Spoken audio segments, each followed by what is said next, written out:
Olá a todos, hoje estou aqui com o Dr. André Costa, em que começo desde já por agradecer a presença. O Dr. André Costa é um amigo, posso dizer já, do colégio, da nossa comunidade, porque já esteve connosco no âmbito de uma formação para docentes e hoje mesmo esteve com as duas turmas do 12º ano a falar sobre os desafios da inteligência artificial nos dias de hoje e também para o futuro. Quero começar por fazer uma pequena questão que tem a ver com a inteligência artificial e aquilo que no fundo, como é que podemos trazer, não é, este tema da inteligência artificial e qual é que acha que é o impacto que ela está a ter nos dias de hoje, em especial num contexto como o nosso, que é um contexto de escola? O que é que acha qual é o principal ou os principais impactos que isto pode trazer para a vida de uma escola?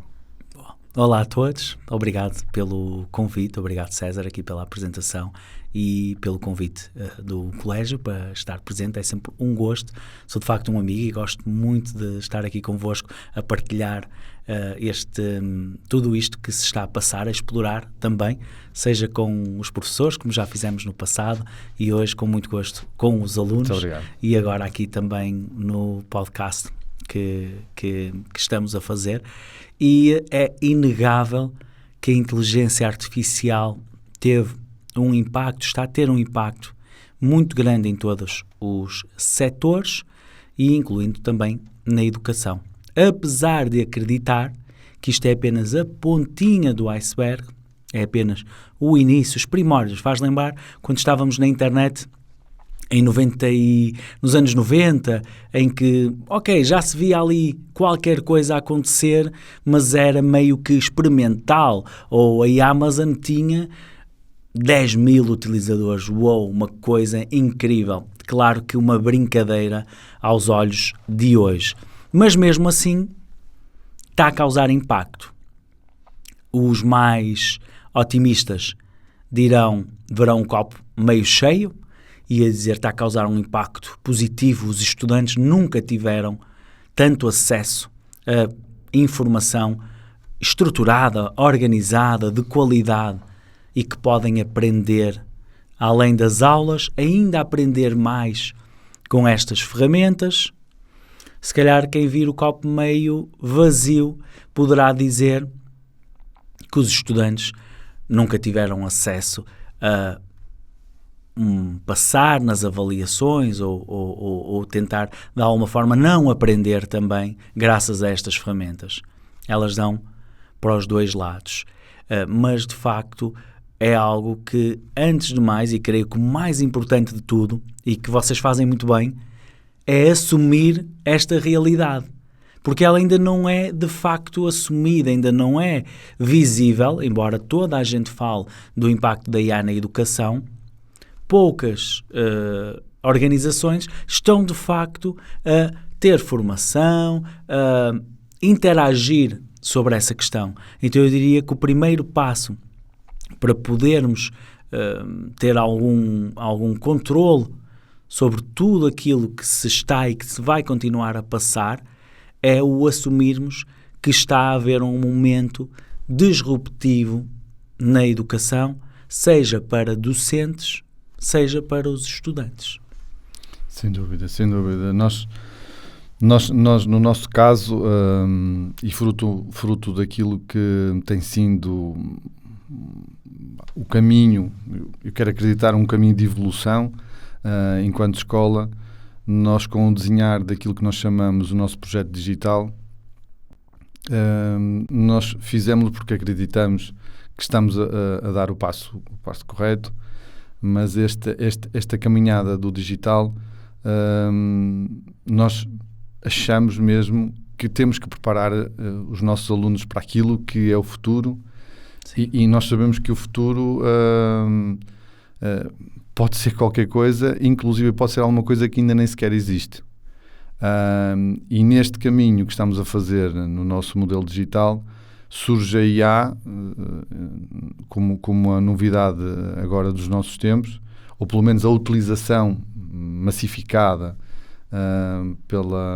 através destes modelos mais conhecidos de IA, como o ChatGPT, e portanto desde logo que a nossa opção tem sido o abraçar este novo mundo, no sentido de preparar os nossos alunos para este novo mundo.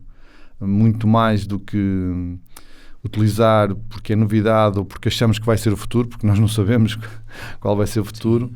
Mas uma coisa é certa, nós acreditamos que temos que dotar os nossos alunos de ferramentas, de metodologias que os ajudam a entender e a controlar este tipo de ferramentas. E, portanto, nós, de alguma forma, estamos conscientes disso e esta dinâmica, este tipo de projeto que nós vamos desenvolvendo com os alunos é propositado. Acreditamos, e agora com o teu testemunho achamos que é quase um reforço positivo Sim. da nossa decisão e, portanto, fico muito feliz por ouvir isso.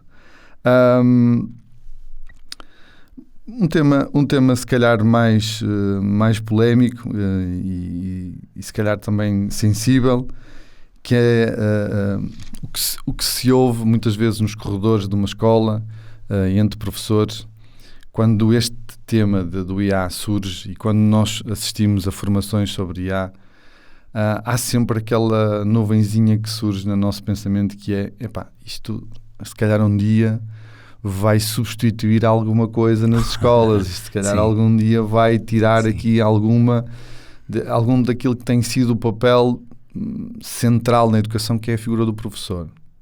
O acto de ensinar, o ato de conseguir transmitir valores, transmitir conhecimento. Achas que modelos de IA no futuro podem efetivamente substituir o professor? Olha, é uma ótima pergunta e surge em diversas áreas. Há aqui algumas camadas que gostaria de dividir a questão e que considero que sejam importantes. Em primeiro lugar, vamos ver que professor é que vai substituir. Porque se o professor se limita a despejar matéria que traz num manual feito há 15 anos e que ainda não foi atualizado, e no final faz uma ficha em Word com algumas questões escritas, mesmo aptas para copy-paste para o ChatGPT, em que se responde uma questão teórica também, esse é mais fácil de substituir. Mas, de facto, o papel do professor é muito mais abrangente do que isso. E parece-me difícil substituir o papel motivador do professor, controlador, no bom sentido, o papel de dar os parabéns a quem cumpre e motivar essa pessoa, a dar na cabeça àquele que não está a cumprir, a perceber qual é o momento, a perceber os momentos e as nuances de uma turma que são bem complexas e a conseguir orientar aquela turma naquilo que é a sua capacidade, o seu potencial e que varia tanto de turma para turma. Parece-me difícil substituir todas estas nuances, toda esta empatia tão tradicionalmente humana e esta complexidade que é o ser professor. É uma profissão de facto complexa, mas se me disseres aquilo que o professor faz, se entrega um Word e se faz uma avaliação que o ChatGPT consegue responder a qualquer questão, então se calhar aí há um problema de base que não tem a ver com o ChatGPT. Se o ChatGPT é capaz de responder à questão, a todas as questões que nós estamos a colocar, provavelmente nós estamos a colocar as questões erradas. Estamos a colocar algumas questões teóricas que facilmente uma ferramenta como o ChatGPT, mas até o Google, poderia responder. Então eu creio que isso é que deixa de fazer sentido. Creio que nos próximos anos, e aqui, à medida que vamos falando daí no podcast, estamos a falar de um futuro previsível com a tecnologia atual. Não quer dizer que no próximo ano, ou até ao final deste ano, não surja algo que mude completamente tudo o que possa achar neste momento, mas estamos a falar daquilo que eu sei que existe neste momento e até onde se consegue prever, que hoje em dia não é um futuro muito a longo prazo, mas aquilo que conseguimos imaginar a 5 anos. E aquilo que eu consigo imaginar é fazer um pouquinho o que temos feito aqui. É o professor utilizar a AI para rever todos os seus conteúdos para um novo formato, porque de facto os conteúdos com 5 anos, com 8 anos, poderão já não fazer muito sentido, não ser apelativos o suficiente para os alunos. O próprio multimédia, todo o conteúdo, e aproveitar aí para fazer um avatar, como nós já vimos, não é? Fizemos na formação, vocês também já fizeram, para fomentar a leitura, fazer um avatar, fazer alguns conteúdos interativos. Temos ferramentas como o Claude AI que permitem fazer conteúdos, apps e dashboards interativas com um prompt. Temos as ferramentas que falámos há pouco, o Quiz AI e aquela que sugeriste, qual é que era? Fica já aqui. É uma ferramenta que consegue analisar através do vídeo. Ela não traduz a imagem, mas ela traduz a legenda automática gerada por outro agente IA. Então ela, através da legendagem de vídeo, consegue fazer resumos escritos do próprio vídeo. E questões depois até, não é? Sobre o próprio vídeo. E depois consegue-se fazer, inclusive, depois a interligação com outras aplicações, tipo mapas mentais, e dali fazer depois apresentações, portanto, utilização. Essas ferramentas são muito interessantes. Por exemplo, nesta ferramenta, o Quiz AI, também podemos colocar questões a meio de um vídeo. Então o aluno está a ver um vídeo e o vídeo para. E só avança quando ele responde à questão que acabou de passar. Ou seja, para estimular a interatividade. Interatividade, porque é o que toda a gente quer. Miúdos e adultos, é igual. Queremos conteúdos interativos, que possamos interagir com eles. A educação não pode ser mais estática e não pode ser mais através de texto, porque nós, neste momento, não temos, o ser humano não tem a capacidade para ler um texto de 10 páginas seguidas e responder sobre eles. Ou tem a capacidade, mas vai fazê-lo e vai ficar muito aborrecido e com essa forma de aprender. Então temos uma série de ferramentas que podemos e devemos utilizar. Outra ferramenta que trabalhamos muito, o Napkin, em que eu simplesmente pego num texto e clico num botão e ele cria-me um visual, um infográfico daquele texto. Então passamos de ter 4 bullet points, às vezes bem pesadinhos, para ter uma imagem com uma corrente ou uma pirâmide, dependendo da ideia que estamos a passar, que passa exatamente a mesma informação. Então estamos a falar aqui de tipos de multimédia novos, de apoio, que não são um luxo. São realmente essenciais para que os alunos possamos ajudar os alunos a estarem atentos, a engajarem com o conteúdo, a interagirem e, de facto, a terem um mínimo de interesse perante aquilo que estamos a apresentar. Portanto, mais do que substituir, e eu falo muito do termo de esquecermos o inteligência artificial e focarmos no inteligência aumentada, que talvez até fosse o termo que fizesse mais sentido para batizar esta tecnologia, que é, eu como professor, neste momento, eu tenho que ser um super professor com esta tecnologia, porque eu tenho aquilo que nunca ninguém antes de mim teve. Como é que eu vou dar um conteúdo com 10 anos da mesma maneira? Quando eu tenho uma série de ferramentas que rapidamente criam textos mais apelativos, imagens espetaculares, vídeos, avatares, infográficos, quizzes inteligentes e dinâmicos, tudo isto que eu falei, ferramentas com versões de testes gratuitas, bem interessantes, já para não falar, por exemplo, do Notebook LM, onde é uma ferramenta da Google, onde podemos pôr todos os nossos PDFs sobre uma determinada maneira e até gerar um podcast como este que estamos aqui a ter, em que dois interlocutores conversam sobre aquele artigo, sobre aquele conteúdo que nós pusemos. Agora imagina, para uns alunos, colocar um PDF de 10 páginas ou colocarmos o PDF e pedirmos para eles ouvirem o podcast e fazerem um resumo. É muito difícil para um aluno.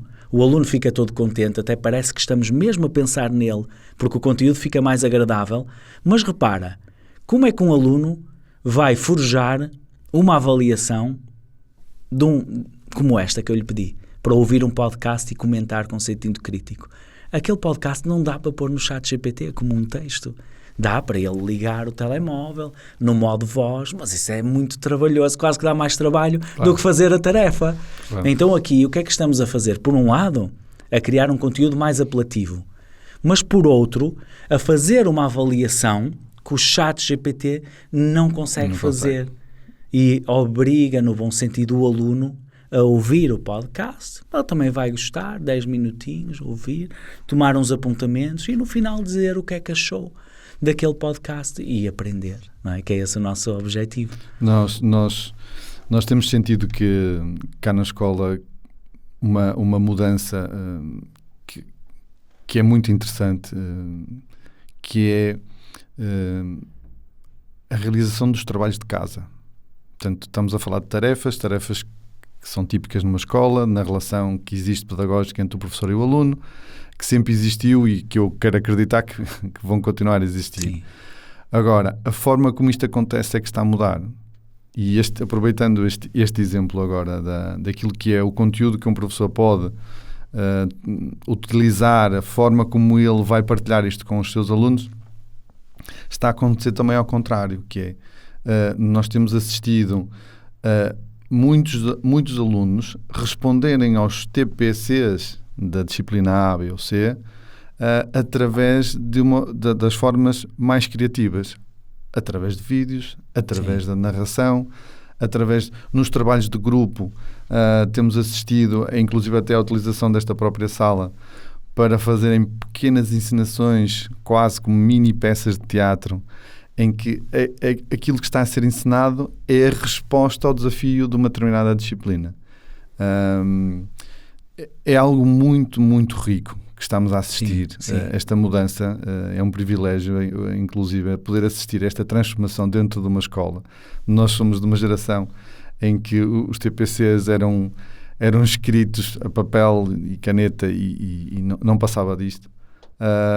E poder assistir a esta transformação é um privilégio enorme, porque acreditamos que os alunos, ao fazerem este tipo de trabalho, estão a assimilar o conhecimento de uma forma muito significativa. Aquilo ele nunca mais vai esquecer. O trabalho que foi feito em conjunto ou individual, ainda por cima, esta lógica da gravação, do uso da imagem, para eles é algo muito crítico e, portanto, eles não querem ficar mal. Sim. E como não querem ficar mal, gravam a primeira e observam, não ficou bem, então repetem. Depois repetem tantas vezes quantas necessárias até ficarem perfeito. E, portanto, ao repetir, isto faz-me lembrar, faz-me recuar quase 40 anos, que era o tempo que nós fazíamos cópias na primária e ficávamos chateados porque a professora mandou fazer de castigo 20 cópias do mesmo texto. Eles hoje fazem cópias sem saber que as estão a fazer. Não são cópias escritas, é certo, são cópias digitais, mas aqui o objetivo é que o conhecimento fique, o conhecimento se torne significativo e que eles o usem para o resto da vida. E utilizando esse teu exemplo da forma como um professor pode preparar um novo conteúdo, nós sentimos que essa transformação está a acontecer neste momento também do lado do aluno. E também é muito interessante, eu acho que é muito significativo. Porque repara, mesmo que o aluno possa ir buscar o script ao ChatGPT, o facto dele ter feito a gravação, preparado a câmara, investido, gravado 3 ou 4 vezes, não está efetivamente a aprender. Está. Agora nós não podemos viver num mundo que já não existe. E eu sei que toda a gente, a questão aqui não é quando é que as pessoas vão mudar, não é se as pessoas vão mudar para este novo mundo, é quando. Porque este mundo, de facto, já não se compatibiliza com a nossa forma de aprender, e não tem mal nenhum. Sim. Porque a maior parte dos alunos vai passar a informação por vídeo, por áudio. Então, se eles estão a familiarizar com esses tipos de ferramentas, é excelente. Já não existe nem a necessidade, nem a lógica de fazer algum tipo de trabalho que consista na memorização ou na decoração, em decorar algum tipo de matéria. E isso não tem nada de errado, tal e qual como a minha mãe sabe fazer melhor a tabuada do que eu, e sabe, se calhar, mais nomes de rios do que eu. O facto de eu não saber não torna com que eu seja mais ignorante, porque eu sei aquilo que eu preciso para o mercado e para a vida atual. E então é muito importante, tal e qual como a minha mãe já sabia coisas, que perdeu muitos conhecimentos, se calhar da meteorologia e da agricultura, que os pais tinham. Claro que neste momento há uma preocupação legítima, que é, mas vamos perder conhecimento ao ponto de ficar burros, porque aí responde a tudo aquilo que nós precisamos saber? Isso é outro tema e que de facto devemos ter em mente. Mas regra geral, não é expectável que, quando surgiu a máquina de calcular, se eu avaliava um aluno num determinado ano com uma conta de dividir, 340 a dividir por 37, o aluno fazia a conta, ok. Eu neste momento tenho a máquina de calcular, o que eu vou pedir é, posso dar um problema, tenho uma rampa de 10 centímetros, ou tenho um desnível de uma altura de 30 centímetros, quero fazer uma rampa que não ultrapasse os 7% de inclinação. Como é que eu faço? Ok. Aquilo que eu peço ao aluno é muito mais complexo, porque eu já parto do princípio que ele vai utilizar a máquina de calcular. Claro. Então é muito importante nós hoje em dia partirmos do princípio que o aluno vai utilizar o ChatGPT, porque ele vai fazê-lo. Então aquilo que nós temos que pedir é, em vez de ser a resposta básica à pergunta, de facto pedir algo muito mais complexo. E pode ser isso, pode ser. Existe. Ok, fala-me da história de Portugal, mas faz um vídeo em que escolhe 2 personagens que interajam ou tenham uma conversa que faça sentido no âmbito desta história. Garantidamente que o aluno vai ter que aprender a história para conseguir fazer essa interação. Muito bem, obrigado. Vamos olhar para o futuro. E a próxima questão tem a ver com aquilo que é, no teu ponto de vista, num futuro que eu não queria chamar longínquo, porque se calhar aí estaríamos a falar de uma coisa mesmo muito difícil de responder, mas num futuro a 5 anos, 5, no máximo 10 anos, do conhecimento que tens, da investigação toda que desenvolveste até agora nesta área, consegues apontar-nos uma tendência de futuro que envolve a inteligência artificial? O que é que ela nos pode trazer de novidade, de coisas boas, espero eu, não é? Sim. Mas num prazo de 5 a 10 anos, qual seria a tendência que consegues imaginar que a IA nos pode trazer a nós como escola e a nós até como sociedade? Olha, sendo muito pragmático, e nós vamos ver isto daqui a 5 anos, portanto, aqui com bastante atenção, e tentando fugir um bocadinho àquilo que seja dizer a inteligência artificial em 5 anos vai transformar todos os setores. Ok, nós já sabemos. Mas queria começar por falar aqui sobre uma questão bem importante. Quando estamos a falar de inteligência artificial, a maioria das pessoas está a falar em LLMs, Large Language Models. Está a falar em modelos de linguagem. A inteligência artificial é muito mais do que isso. Já existia, antes do ChatGPT, em todas as redes sociais que nós utilizávamos, Google Maps, em vertentes médicas, e vai continuar a existir.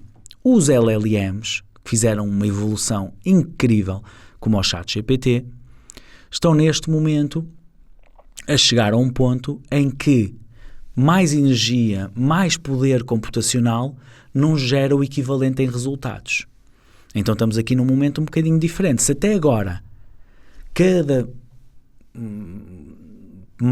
investimento que nós fazíamos, altíssimo, em energia, em água, em recursos humanos, em dinheiro, o ChatGPT custa cerca de $700.000 ao dia para manter. Cada conversa que temos com o ChatGPT de 100 palavras equivale ao consumo de uma garrafa de meio litro de água.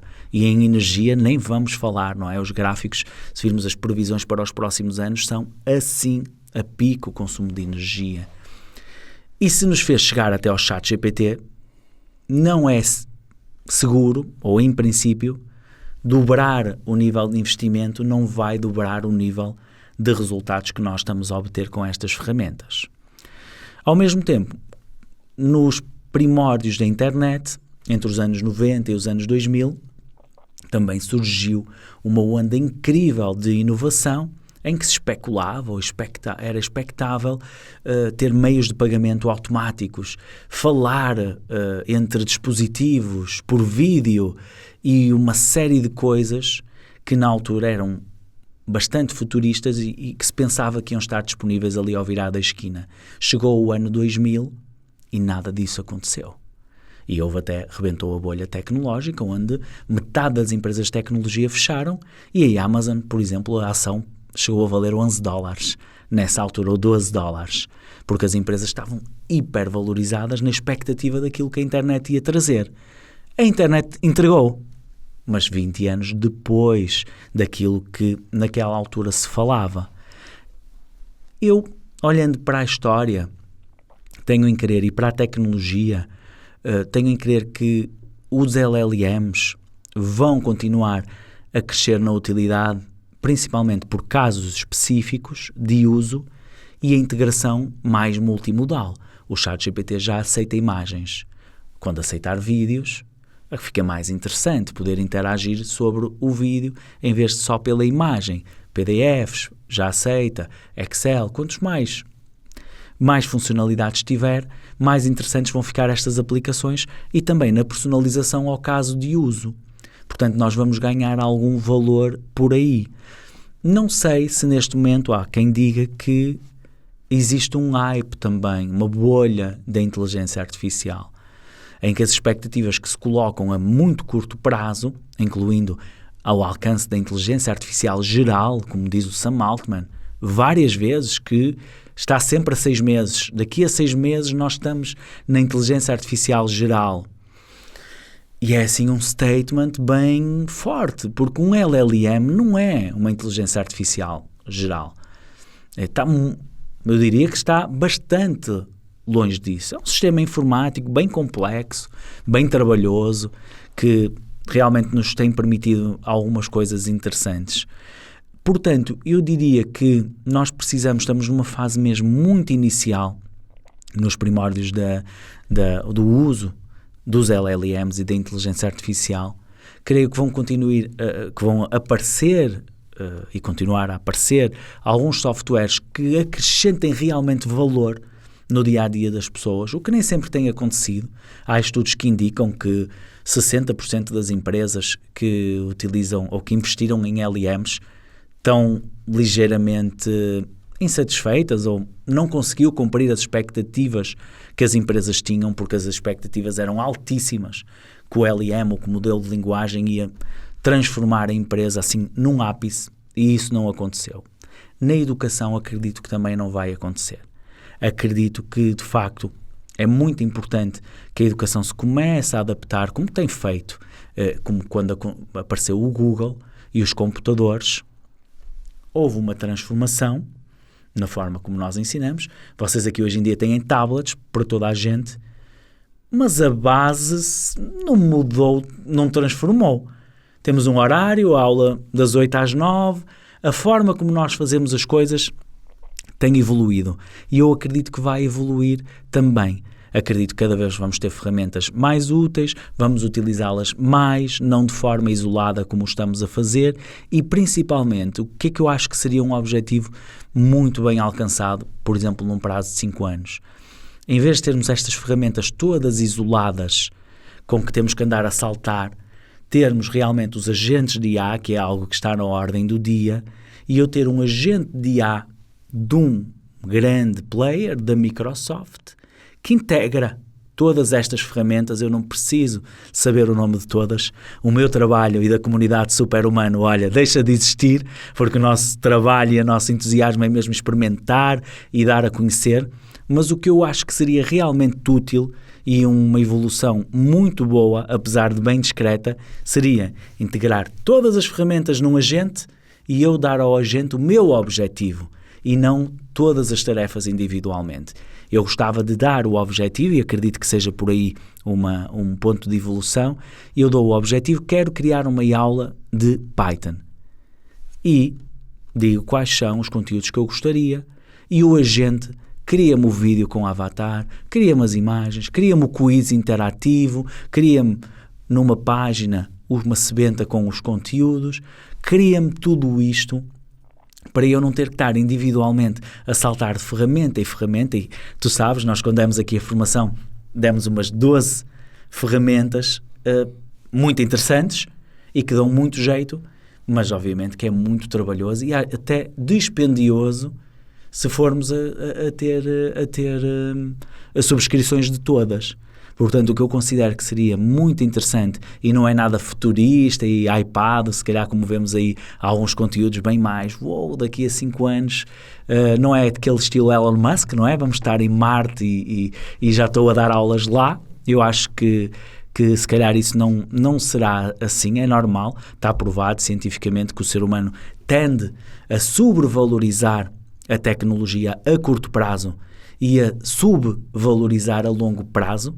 O ser humano cria expectativas muito altas para a curto prazo quando surge uma nova tecnologia e meio que subvaloriza, não imagina como é que será daqui a 20 ou a 25 anos. Mas diria que neste momento ter agentes da AI que trabalhem mediante um objetivo de forma realmente mais autónoma e mais independente, que seria uma evolução espetacular para estes sistemas. Fantástico, ou seja, a centralidade da tecnologia seria um ponto em termos de objetivo a ser alcançado.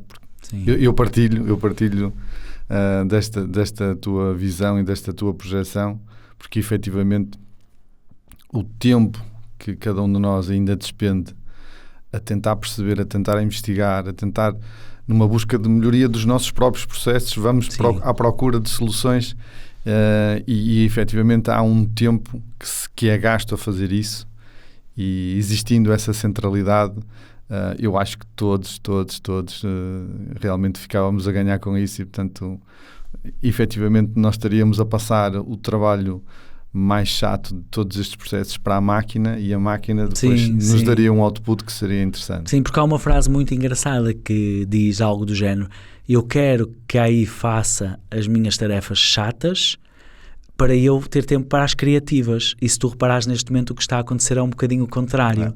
É nós temos que fazer a parte chata de aprender, de ver como é que fazemos aquilo, e depois dizemos, cria aí o texto, cria aí a imagem, cria aí a música. Mas isto são todas as coisas que nós queremos estar a fazer. Eu, como profissional, eu quero que a AI faça aquilo que é menos estimulante para mim. Jamais quero que a AI dê as aulas. Se calhar gostava que fizesse as avaliações, eu punha os exames e tinha a certeza que a avaliação era feita. Parte que nós não gostamos de fazer. Os conteúdos, e dar a aula, isso é o que nós na nossa profissão gostamos de fazer e queremos continuar a fazer. Neste momento eu sinto um pouco isso. Em primeiro lugar, muita gente não usa porque não tem tempo para explorar e aprender todas estas ferramentas. E, em segundo lugar, as ferramentas são bem criativas e fazem uma série de conteúdos criativos quando se calhar nós precisávamos que estivesse a lavar a louça, a fazer uns formulários meio chatos, aquelas tarefas mais administrativas, e eu fazia as aulas na boa.